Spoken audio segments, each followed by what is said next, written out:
Okay, so let's begin. Maybe can you share the Yeah. sorry.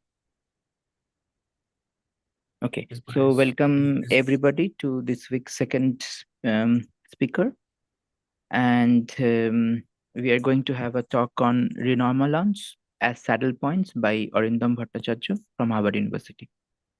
Maybe I'll send you a reminder when 5 minutes are left. okay, thank you.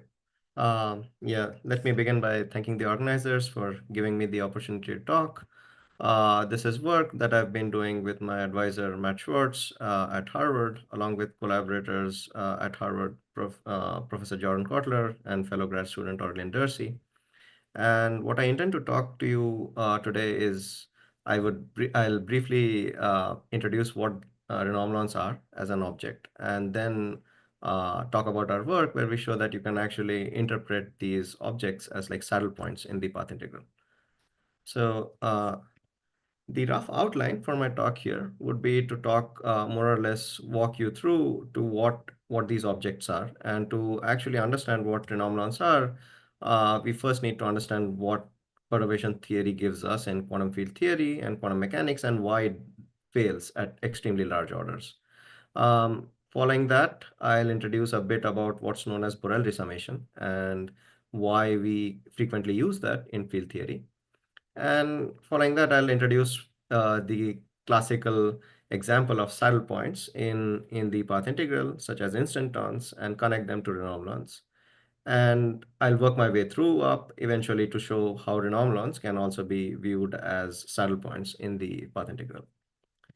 So let's get started. One of the most interesting facts, which was shown way back early back as in 1952, was uh, perturbative computations of physical quantities, be it in quantum mechanics or quantum field theory, generally yield series which do not converge. They are what are known as asymptotic series. And this was shown back in 1952 by Freeman Dyson. And the way Dyson argued that you should not expect any finite radius of convergence for these series was by using the example of QED, where he argued that if you flip the sign of the fine structure constant from being positive to negative, you can show that the vacuum becomes unstable, where you can mass produce a lot of E plus E minus pairs, and the physics looks very different for the fine structure constant alpha being greater than 0 versus alpha being less than 0.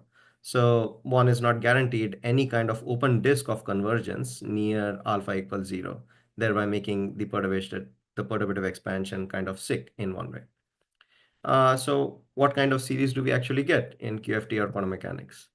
And the classic example that we have is that these coefficients Cn actually blow up factorially at order n. And a toy example of seeing how this kind of series actually operates in practice is to look at this following integral, as I point out here. You have e power minus t over alpha times 1 over 1 plus t. And if you actually expand this series asymptotically in alpha, you find that the sum actually starts going of the following form, where eventually there is some convergence at the beginning, and eventually the remainder term diverges. And this is due to the fact that your series is formally not convergent. And this actually begs the question as to the fact that, okay, we know that the series diverges. What do we do about this non-convergent part? Can we truncate it? Can we basically save this kind of bad behavior? So it necessitates a form of resummation of these series so that we can get like a well-defined and sensible answer. And one way of actually doing that is to do what's known as Borel resummation. So the idea of Borel resummation is rather simple and intuitive. And what it does is the fact that given any perturbative series that we have in field theory, say of this form Cn alpha to the n, I've kept this exponent a general, but you could take it to be any integer. And we divide out by this factorial growth. So on the right hand side, what we have here is where we are dividing Cn by a gamma function, where for a equals 0, this would reduce to the factorial growth. So we divide out by the factorial growth, and we do what's known as an inverse Borel transform, which is basically implementing a Laplace transform of this function bf of t that we get from f of alpha. And you can check that formally, order by order in alpha, this procedure recovers f of alpha. And as a good physicist, we actually say that like this resums the series provided this integral actually exists. And we actually make the integral define what this sum of the asymptotic series is. So one can check that f tilde alpha, the inverse Borel transform as defined here, converges for convergent series. So that's a good check. And it assigns some meaning to these divergent asymptotic series, which we find in field theory. So let me give an example. Uh, if you have something which blows up factorially, but there's also this alternating series associated with it. So you have Cn blows as n factorial times minus a to the power minus n. If you go through this triangular procedure here, you can compute the Borel transform, and you find that it looks as 1 over 1 plus at.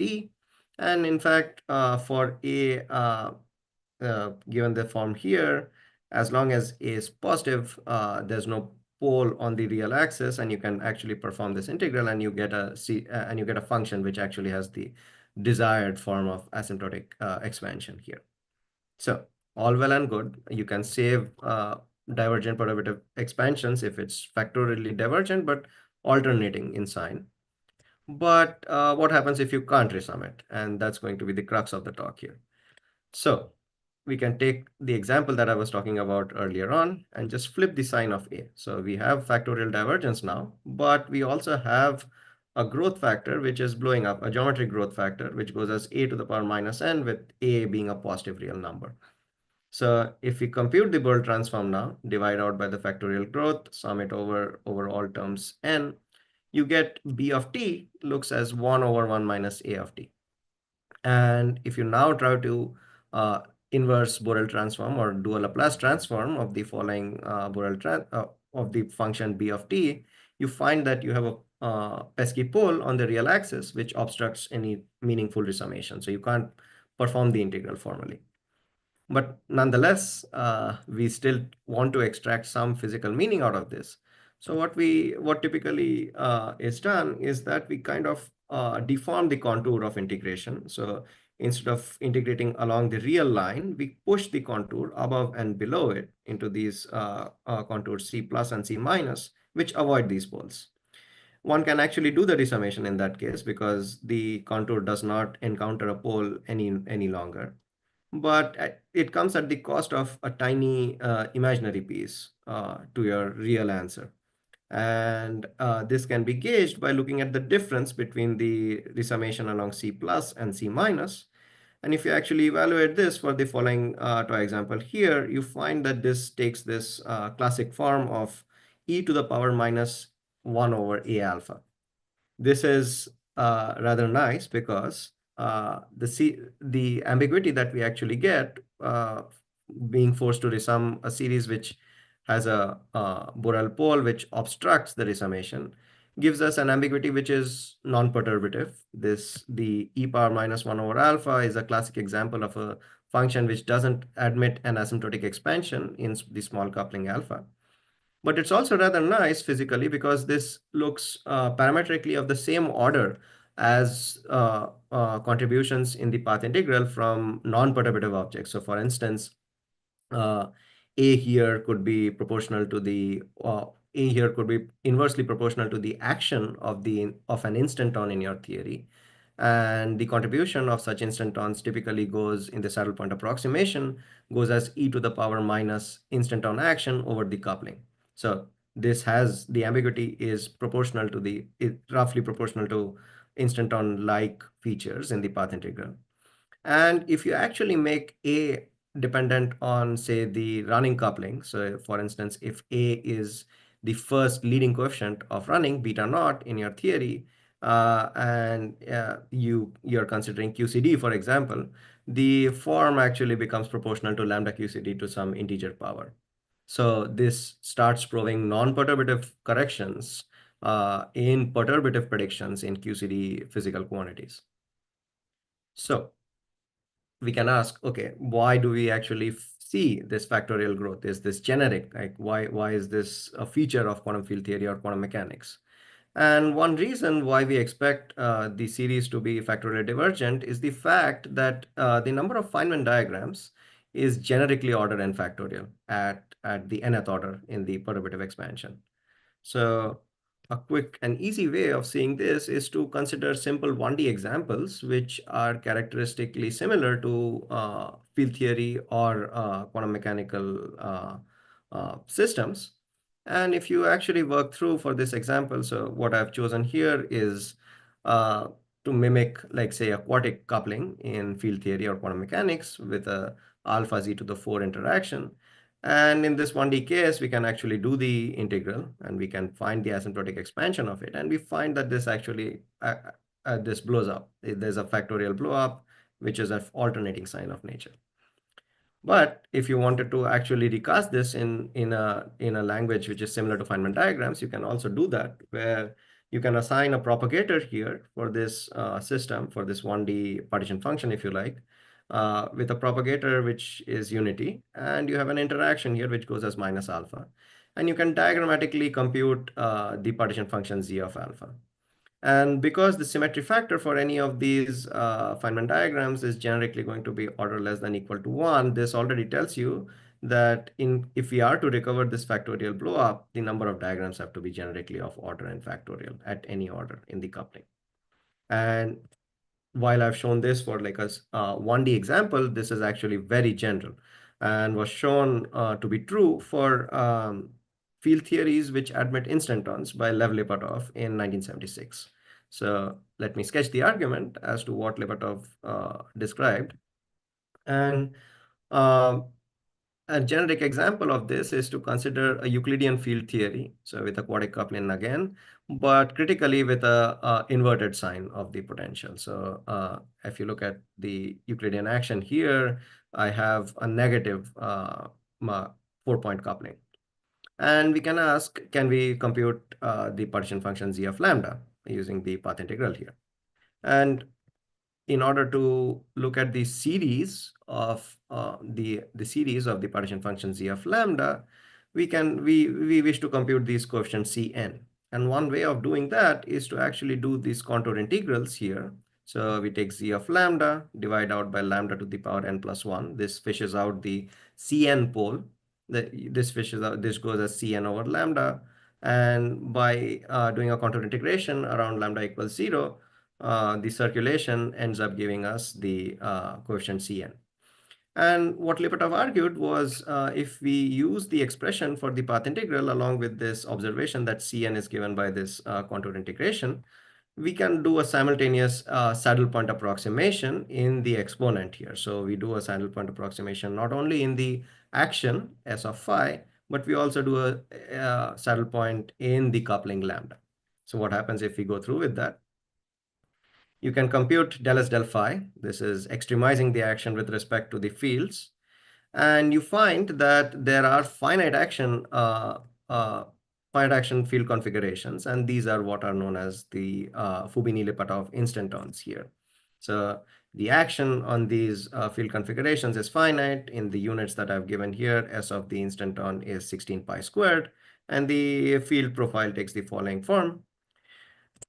But you also have to simultaneously extremize the entire exponent with respect to the coupling term. And if you do that, we find that the exponent is extremized at lambda star, which is proportional to the instanton action. And if you now evaluate Cn in the saddle point approximation, at large n, using Stirling's approximation, you can show that Cn factorially blows up. You have this n plus 1 factorial behavior. But the growth is now determined by the action of the instanton in that theory. And this is a very generic feature. So what Lipatov argued was, if you have a finite action field configuration in your theory, for instance, an instanton, you're kind of, by the argument above, you're more or less guaranteed that the expansion of the partition function or any physical observable in your theory will generically be asymptotic. But critically, the growth of the asymptotic behavior will be dictated by the action of that saddle or the instanton. So they set up the late up until like late 80s. This was known that if we have a saddle, the del S del phi equals 0 in our theory, that is, there is an instanton, you're kind of guaranteed that the expansion, the perturbative expansion of the partition function or other observables in your theory will be dictated by the action of that saddle. But one can ask, okay, this gives you a one-directional justification as to why we see this. But is that all? Is that all that we see in factorial growths? And way back in the late 70s, this was shown that no, in fact, you can have other stronger factorial growths present in perturbative Feynman diagrams. And what Tooft, Lautrup, and Gross showed way back in the 70s was that uh, instead of just the number of diagrams actually blowing up as n factorial at each order in n, you can have sub-diagrams. So for instance, these kind of bubble sum diagrams where you have a gluon with multiple fermion loops going in through. If we evaluate these diagrams in renormalized perturbation theory and do the integration over its loop variable, one finds that simply from the fact that you have these logs arising from renormalization group evolution, you can generate factorial growth. And in fact, if we are just considering fermion loops here, the behavior of such diagrams goes as n factorial times nf to the power n. So we are here, like this factorial growth here arises not from the number of diagrams, but from loop integration over diagrams itself and over a certain family of diagrams. One can add up different diagrams that can arise. For instance, so far in the example here, I just accounted for fermion loops, but you can throw in the gluon loops, ghost loops, and so on. And by noting that using either the Ward entity in QED or general arguments for renormalization of the coupling coming from just the gluon propagator, you can show that adding up the rest of the graphs actually turns this NF piece in this factorial growth to actually beta naught, where beta naught is defined as the first leading coefficient of the running of the coupling in the theory for QCD or QED or any other examples that we know of. So this is how renormalons were defined back in the 70s, back in the 80s, and they were rather crucial for understanding what kind of factorial growth you can have in field theory. Okay, so far so good. This is still largely formal stuff. But turns out if you actually look at how these two different factorial growths look like in the Borel plane, so if I now divide out by the n factorial growth and go to the variable t, which singularity dominates. And one can show that renormalons are actually much, much closer than instantons. So for instance, in QCD, the leading Borel pole from instanton fx lies at 4 pi, but the renormalon poles are at integer multiples of 1 over beta naught, and they are much more closer to the origin. So you have to worry about them if we are to Borel resum them. And in fact, they have rather dramatic consequences. So for instance, if you compute heavy quark masses in perturbation theory, for instance, the top mass, the bottom mass, or the charm mass, and compare the pole mass as an expansion in the MS bar scheme, the series that we get has an ambiguity, has a Borel pole associated with it, has a renormalon Borel pole actually, and gives rise to an ambiguity which is of order lambda QCD. And this has been checked for all three of them. So the factorial growth not only kicks in at one would expect that the factorial growth becomes more and more pertinent at larger orders in the coupling, but in fact it already kicks in at like the third order of the expansion at NNLO for the top mass and the charm, for instance. So this leads us to actually devise better scheme choices for actually computing heavy quark masses, since these would down propagate into computation of like relevant observables in flavor physics or precision electroweak quantities and so on. And moreover, understanding why these pole masses are relevant is also of interest for BSM. For instance, where there has been previous work which shows that like the uncertainty or the level of precision that we have in determining the top pole mass can determine whether we are in a stable versus a metastable universe where we have vacuum decay. So Renormalons, despite having been defined theoretically, are much, much relevant phenomenologically as well. So let me go back to trying to connect these two instantons. So what I had shown through Lipatov's argument was the fact that if I have a saddle in my theory, so if I have an instanton, I can argue my way by showing that the relevant perturbative expansions of quantities will admit a factorial growth, where the growth is determined by the action of that instanton. So I have shown that if given a saddle point of an action, we can show that the series will be asymptotic. But given Renormalons, where it has mostly been studied via its series, mostly diagrammatically, we can ask, we have a series now, which goes as beta naught over some integer power to the power n. Can we actually find a saddle which corresponds to, can we reverse this flow of logic that we have here? We have a series. Can we find a saddle point of our action, which extremizes correctly at the action where the action has to be k over beta naught by making the analogy with instantons. So this is what I'll build up to in the rest of my talk. And let me just give a couple caveats and spoil it and then build up to it. So we have to ask what action? Is it the classical action?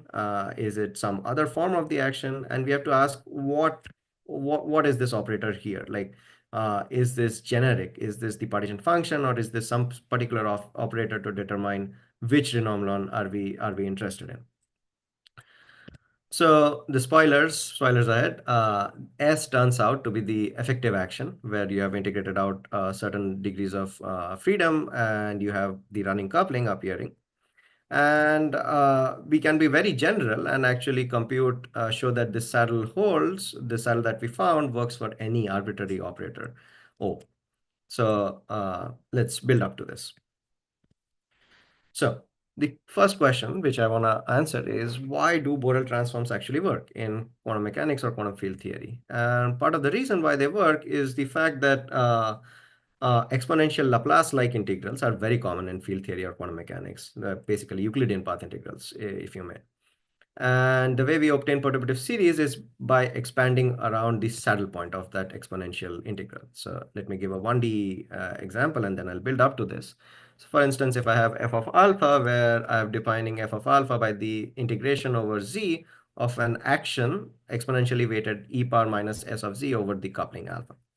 And if I want to evaluate the perturbative expansion of f of alpha, the way we do this using textbook quantum field theory is we extremize the action. So we find S prime Z. So S prime Z star, we find a saddle where the derivatives of the action vanish. And we do a Gaussian approximation to the integral as follows. And if we go through with that and scale out the coupling alpha, one finds that you get something which looks quite similar to what we see, that we get a Gaussian weighting factor times a series in alpha, which can be expanded out. And this is what gives us our asymptotic series, which we Borel transform. But we know that in some cases, this integral is well defined on its own. So what should be the range of integration here? Where should we actually be doing the Gaussian approximation? And as it turns out, you need to do Gaussian integration for such variables, but along the path where the real part of this action is rapidly decreasing, so that you have a convergent expansion, if you like. And such paths in math are known as thimbles in mathematics. And these are, in the 1D case, these are defined to be the paths where the real part of the action, where we complexify the variable z, where the real part of this action increases rapidly, so that e power minus s of z decreases, and you have a well-defined expansion. So let me give an example. I'm gonna use the 1D examples as a crutch, but I'll build it up to QM and QF field theory. If, for instance, if you look at an action which has these three extrema, with this action has been used to mimic the double well, for instance, in quantum mechanics. We can do a saddle point approximation, as I argued about, at say one of the minima. I'm going to choose this to be z equals -1. You expand it out and you find something which is asymptotically, we find an asymptotic series which is factorially divergent. So we can Borel sum this. And if you Borel sum this, you find that you have this non-analytic behavior. You have this kind of obstruction at t equals a fourth. And in fact, if you do the inverse Borel transform of this this function b of t, you actually reproduce the integral of e power minus s of z, not along the real line, but along the thimble. So the thimble, as I defined, is the part where the real part of the action increases. So for instance, the thimble passing through this saddle point at z equals -1 is this blue line where it initially starts at the negative real axis, comes in and goes off to the negative real axis, negative imaginary axis. And in the 1D case, an alternative way of figuring out these thimbles is to demand that like the imaginary part of the action along this flow lines are constant. And this leads us to a nice result in math, which shows that like Borel resummation of the perturbative expansion in around a saddle reproduces not the entire integral along the real line, or but it reproduces the integral along the thimble associated with that saddle. And this is why Borel transformation or Borel resummation actually even works in field theory. So we can ask, okay, this is all well and good. How does the Borel pole show up in these thimbles? And the gist of it is that if you aren't able to Borel resum an expansion along a saddle, that's due to the fact that two thimbles from a second saddle point is actually intersecting the thimble with the others. And this phenomena where like two thimbles actually intersect is known as Stokes phenomena. And that's what leads us to this ambiguities from Borel resummation. So very generally, you can actually take your original contour of integration. I'm going to call this as C, and you can write it as integer weighted sum over the thimbles associated with each saddle point in your action. And in fact, if you actually go through with that for this example here, you can show that you get non-analytic or non-analytic behavior at along the Borel transforms along each of these saddles. But by computing these weighted NJs and adding all of the Borel transforms up, you can reproduce the integral of this action along the real line. So this tells us that information around any one of the saddles is already telling us about the existence of the new saddle. So for instance, at b equals -1, the fact that the Borel transform has this rather weird non-analytic behavior at t equals 1/4 is telling you that there's a saddle point of the action with action equals 1/4, and that's precisely the value of s of 0. So far so good. Can we use this to characterize what kind of singularities can we find in Borel transforms and understand their origin? And in fact, we have this nice little duality in 1D, which helps us build intuition to the multiple dimension case and eventually quantum mechanics and quantum field theory. So I'm going to spare the algebraic details, but if we actually work through things a bit, you can show that in one dimension, the Borel transform T for an action S of Z basically is a sum over the level sets of the action. So B of T is a sum over plus minus Z, where the z's satisfy s of z equals t. And the Borel variable t actually looks like the action along that value. And this is what we call a Borel action correspondence. So let's use this to actually find out what kind of singularities we have. I'm going to skip the part for the example here, but needless, I'll mention that like you can use this duality to find the exact Borel transform and see that this works. So 1D, we showed that the Borel transform B of t is an integral over the level set for values of t, values of z, such that the action along those points is less than t. And you can generalize this for higher dimensions, where you are integrating over where we show that b of t is an integral over the volume. In essence, in a physicist way of talking about this, one can say that b prime, the derivative of like the Borel transform at t, is the density of the fields, all of which have action less than equal to t. And this neatly maps on to examples. So for instance, if our action here was like a level mapping of the torus, the map S of Z, you can show that B of T maps the kind of level sets. This is, so B of T here would be mapping what the volume of the torus is below this certain point, and so on. And due to this nice Borel action correspondence, you can show that like once this level set actually increases up and hits this kind of inflection point or a saddle point, yeah, B of T admits non-analytic behavior. In this case, we would call this point as like an instanton, where the saddle the action has a saddle point at this particular point where this level set splits. So let's map this to physics. There can be broadly three different cases over which you have this divergent or singular behavior in the Borel transform. So one case which one can have is that B of T has a branch cut at a finite S prime Z equals 0. And this is an example of an instanton. This is what we know of the Fubini instanton in lambda phi 4 theory. This actually even holds for the anharmonic oscillator energy levels in quantum mechanics as well. And this covers a large swath of asymptotic expansions which are known in field theory. The second case, which is also very interesting, is you can have that the action S of Z actually asymptotes as Z goes to infinity. And that gives, because you're integrating over a large volume in this case, in case 2, you can show that B of T will also now have a singular behavior. And in fact, this is actually true for the double well energy levels in quantum mechanics, and as well as instanton, anti-instanton pair contributions in QCD perturbation theory. So this is the kind of conformal cases that I'm going to talk about. And the last case, which is of pertinence for renormalons, is the fact that B of T can actually even diverge at finite values of Z.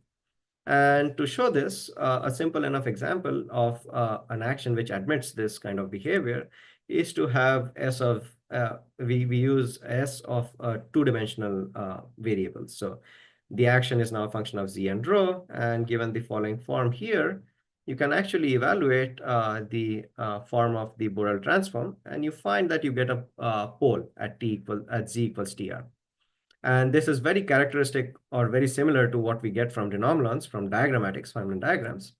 And in fact, if you actually now ask what kind of saddles the action actually admits, you find that there is a finite Z solution of this saddle point. And at this saddle, the Borel transform blows up. This is what we would call as a renormalon at T equals TR. And geometrically, this has this very nice feature where if you look at the action as a function of the variables rho and z, you see that the saddle point here has this nice chip-like behavior where there's convergence in one direction and a negative curvature in the other direction. How does this connect to field theory? We can show that the first term is an analog of the classical action in field space. And the second term is what arises from one loop effects from dilatation symmetry breaking. And this shows very, very, very nicely that the renormalon is a saddle point of the one loop effective action. So what we wanted to answer was we had a series from Feynman diagrams, and now we have the answer that like the fact that we have this asymptotic blow up n factorial times beta naught over k is directly tied in with the fact that like the one loop effective action in the theory has a saddle point at exactly the value that we desire, or exactly at the values which the diagrams have been conveying. So we can be more general. We can actually show that this works in the entire machinery of field theory. So for instance, if we look at operators O of O evaluated at the field space position 0 in a general scale invariant field theory in the Euclidean signature, we can show that using a particular field space basis where we factor out translation and dilatation zero modes, translation and dilatation symmetry, if you'd like, and integrate out the UV modes. So for instance, in this basis, if we evaluate out really short distance modes and account for breaking of dilatation, so basically the coupling now starts running, you can cast this following integral in the following form. So you have an integration over these modes dAn, you have an integral over the dilatation modes dr. R here denotes scaling or scaling invariance at classical level, but which is broken at the quantum level. And if you carefully work through the derivation here, what you can show is that you get an integration over the integration over yeah, sorry, this is a typo. This should be integration over the dilatation modes. And the fact that you have a scale invariant measure follows from the classical scale invariance of the theory, but with an operator insertion, you have to account for the operator dimension. And as promised, because this is a theory where the scale invariance is broken, the coupling now, instead of being just alpha at mu, also inherits this running with the scale. So you have the first coefficient 2 beta naught appear in the running, and the form is actually exactly fixed by the renormalization group evolution of the coupling. And critically, we have this S0, which is the classical action evaluated along these modes. And if you now focus on what are known as these IR renormalons, so I skipped over that, but the ones which are of more phenomenological relevance are renormalons which arise from integration over the loop variable, where the loop variable is dominated by IR values, so over small values of the loop momentum k.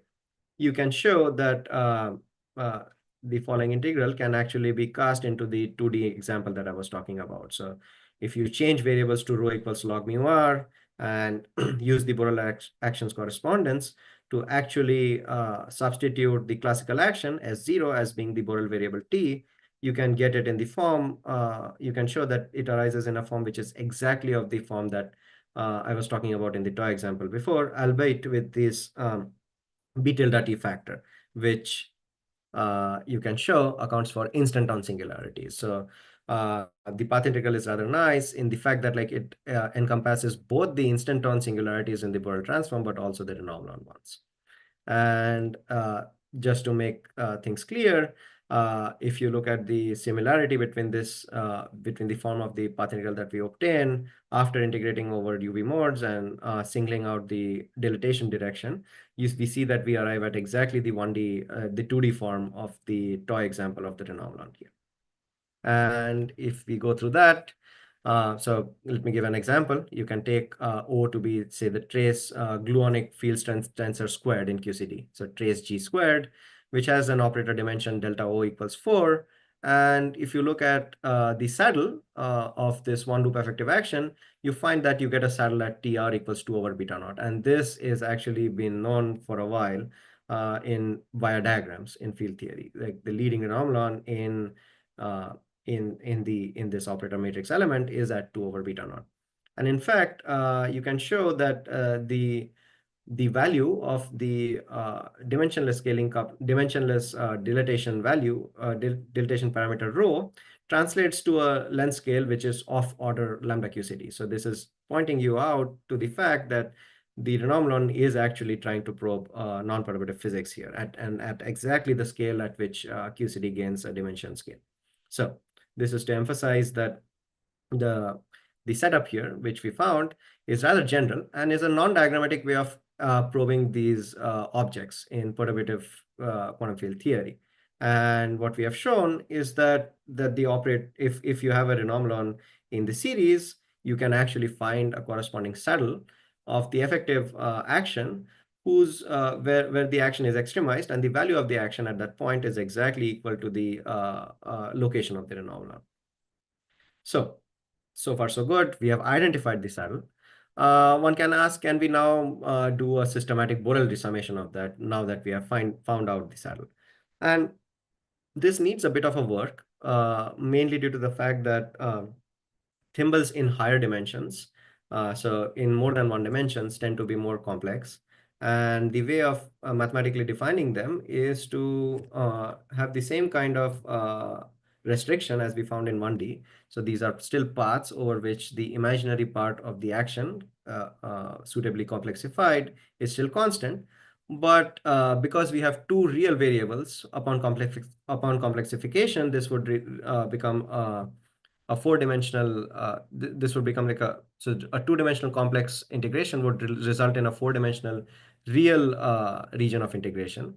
But the thimble turns out to be a smaller dimensional space. So it's a 2D real dimension middle manifold. And if we work out for this 2D example, the suitable complexification, which actually gets you to this thimble, is the following. So uh, the, uh, we want to recover the diagrams, the Feynman diagrams, which actually give us the normal. And that thimble is associated with the following manifold in this 2D space, where you have this union of C1 and C2 with the appropriate complexification given as the follows. And if we actually now do the integral over this restricted green region, or this thimble arising from t equals 0, we find that we entirely resum we get an exactly the same answer as what we would get by doing a lateral Borel transform around the lateral Borel resummation around the Renormalon pole. So this is nice because so far, almost all use of lateral Borel transforms in QCD phenomenology relied on the fact that like this was the best that we could do. And what we have shown is that by actually Hi, we have 5 minutes left. Sure, thank you. So it shows that lateral Borel transform really works due to the fact that we have this nice geometric picture of these thimbles where the action actually increases rapidly and you have a well-defined integration region. So it justifies why phenomenological stuff such as like operator product expansions in QCD phenomenology actually work. And this summarizes the thimble for the perturbative diagrams. We can actually also compute the thimble for the saddle that we found, the Renormalon saddle. And with a bit of a work, you can show that like the thimble here is this red kind of region where this encompasses this direction where the action rapidly increases. And the integration along this red thimble passing through the Renormalon saddle actually gives us a pure imaginary contribution. And in fact, has the same form of this has the required imaginary form to cancel the kind of imaginary ambiguity arising from Borel resummation of Feynman diagrams. So far we are yet to actually fully show an exact cancellation, but this is work in progress, and we are confident that the fact that these new saddles actually have the required parametric form to cancel off imaginary ambiguities arising from lateral Borel resummation from diagrams, so that eventually at the end of the day, we recover an all-order real expression for quantities computed in QCD. So let me summarize.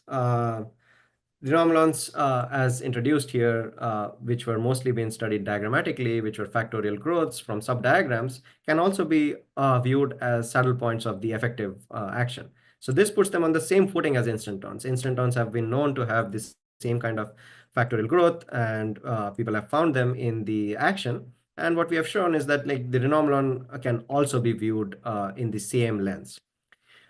We've also shown that using thimbles, like we have basically used results from the mathematical literature, which show that thimbles in the path integral, which are regions in field space where the action rapidly decreases, is the reason why Borel resummation is justified in the first place to be used in QFT or QM. And eventually the goal is to use these lateral Borel transform and make a connection to the kind of cancellation for Renormalons which has been advocated in the QCD OPE literature. There's also the nice fact that a lot of previous work relied on the fact of changing NF to beta naught, but none of it was rigorously shown that that the NF would turn into beta naught by including for other ghost or gluon loops. But by virtue of being reliant on scale anomaly arguments in the path integral directly, we have shown that this holds true. and not via diagrams. So this is a good check on existing assumptions on renormalons in the literature. And eventually the goal is to figure out what kind of trans-series or what kind of physics these renormalons are telling us about the QCD path integral. Is this signaling more existing semi-classical approaches to come up with like a full non-perturbative description of the QCD physics? So that's the end goal. But yeah, that leads me to the end of my talk. Thank you for